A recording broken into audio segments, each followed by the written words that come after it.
Welcome to Section 4, Testing an Authentication System. In this section, we're going to take a look at a real-life scenario that I'm sure you're familiar with, logging into an application.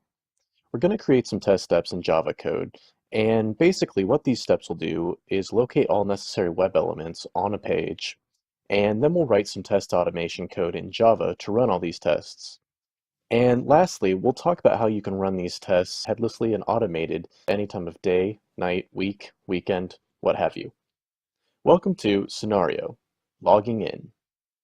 In this video, we're going to take a look at a real-life example, an authentication system. So essentially, we'll be testing two main scenarios.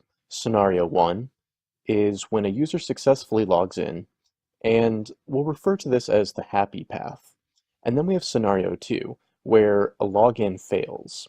And what we're going to be looking for is overlapping steps that can be automated during these tasks. So as I mentioned, we're going to be looking at a real-life example. Almost every single web app today has some form of authentication, and usually the one that you see here is the most common, where you enter, a username and a password and you click sign in.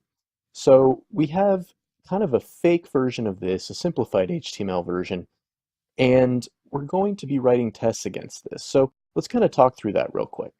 So as I mentioned, there was the happy path scenario where the user successfully logs in. So let's say they enter the username registered user and then the password of 1234.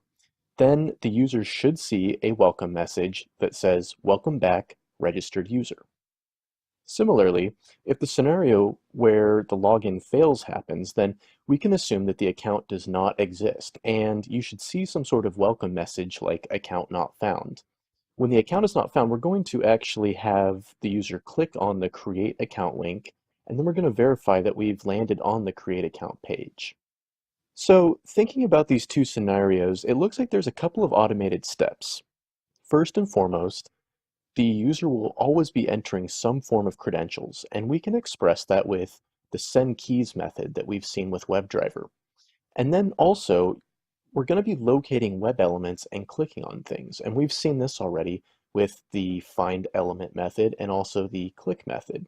So all in all, we're going to put together all of our knowledge so far of WebDriver, and this will actually be pretty easy to test an authentication system.